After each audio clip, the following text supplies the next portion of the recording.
DOJ. In a move that's sure to escalate divisions between the GOP and U.S. intelligence agencies, the House Intelligence Committee voted along party lines to make the documents public. But a Democratic memo described as a point-by-point rebuttal was voted down by the committee on the same day. The final say lies with the president. He has up to 5 days to review the material and decide if it should remain secret. Joining me now is Republican Congressman Chris Stewart, who represents the state of Utah. Congressman, thank you very much for being here. Hi, Katie. Good to be with you. Work with me here. I know the Republican talking points about why you guys have released a memo or decided to release a memo despite a warning from the DOJ that it would be extraordinarily reckless. So let me just start with this. Is the Republican-led House Intelligence Committee helping President Trump obstruct justice? No, of course not. Let's take the first thing that you said. DOJ said it was extraordinarily reckless. Katie, they had not seen the memo. They had no idea what was in it, and how say it's extraordinarily reckless when they had not read it. And then we had Director Wray come down with two aides, by the way, who are the most knowledgeable on FISA courts and also on the facts of this case. The three of them read the memo. We asked them, are there any factual inaccuracies? They said no. We asked them, is there anything in there that would endanger national security? And they said no.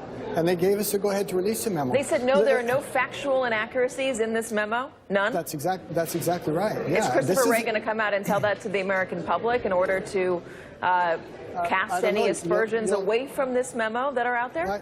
I don't know. I hope he does. You'll have to ask him. But look, when you get a chance to read this memo, I think you're going to say this isn't a partisan document. This isn't a pleading before the court.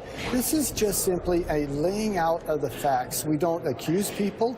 We don't draw any conclusions. It's very simple. And then so then why is it being talked about in such extraordinary terms, such alarmist terms by many from your own party on cable news?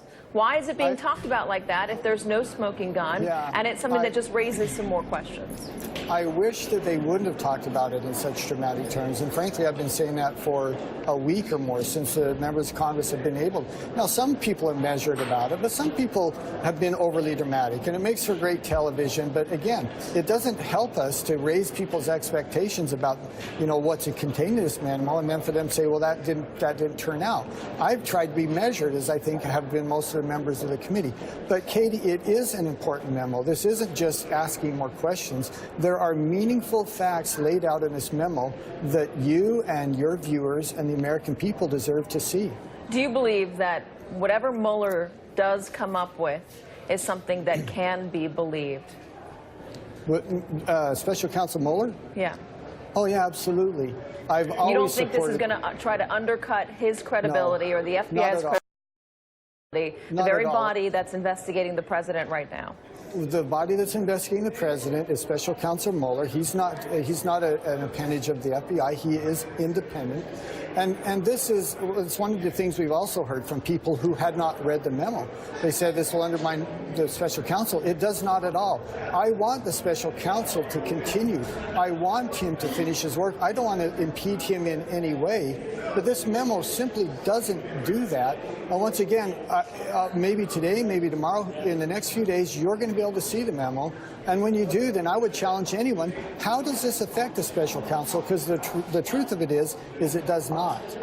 President Trump wanted to fire Director Comey, and he wanted him gone after he refused to drop the Russia investigation. He said it was about Russia to NBC's Lester Holt. Comey was fired. President Trump railed against Andrew McCabe on Twitter and repeatedly insulted him and his wife even. McCabe is stepping aside. President Trump has repeatedly called out Rod Rosenstein. Now, this memo, which many are saying is basically Devin Nunes's version of events, supposedly shows Rosenstein in a bad light. How do you not see this as a deliberate purge of everybody who the president doesn't like or who could potentially threaten the president in a Russian investigation? Katie, I know you and I see the world differently, and this is one of those cases where we're just, men are from Mars or women are from Venus. We don't call out Mr. Rosenstein at all. I'm sorry, hold on. You think we see the world differently? I just laid out a number of facts. Yeah, well, let me respond to them.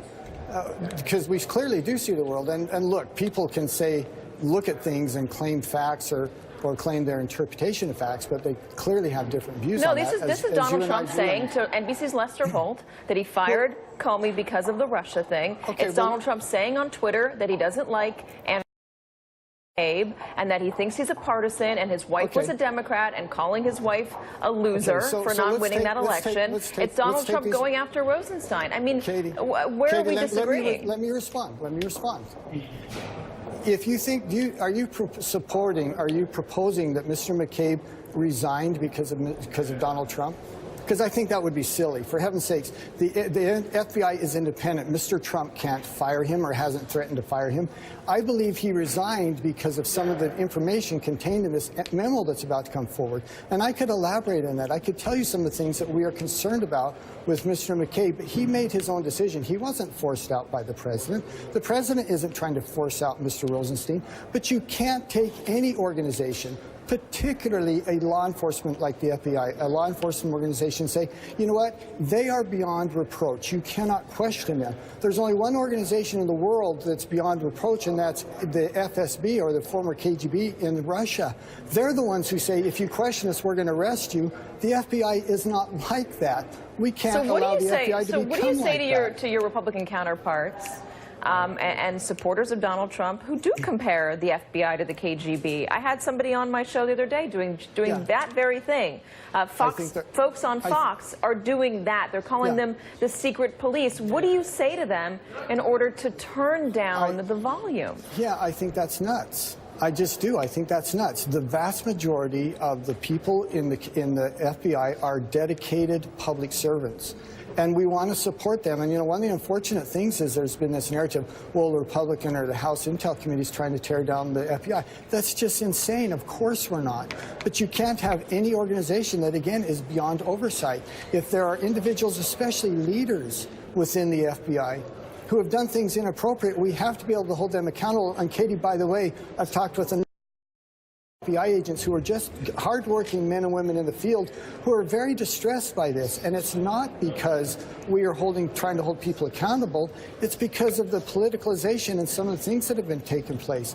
That's the thing. You don't think the politicalization, though, has come right from the top? I mean, the politicalization of the FBI, Donald Trump has gone after them as a whole, in tweet after tweet after tweet after tweet since he was elected. He was going after them even during the campaign before Comey reopened the investigation into Hillary Clinton, and then all of a sudden he loved the FBI and loved what they were doing, and then suddenly when the tables were turned, when it could be him under investigation, suddenly then they are the enemy. It's hard to look at this and to say that Donald Trump just really wants to clean it out, when on the one hand Donald Trump loves the FBI when it helps him and then doesn't love him when it might hurt him. That's a good example of people's different interpretations. Let me explain what I mean by... I'm sorry, the interpretation, I don't think that's subject to interpretation. Let me Donald explain Trump to you what railed I against mean. the FBI when it wasn't Katy, helping him. He loved the FBI when it was helping him, and now he's railing against the FBI again.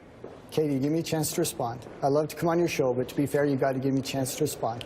When I talk about the politicalization of the FBI, I'm not talking about any one person's tweets.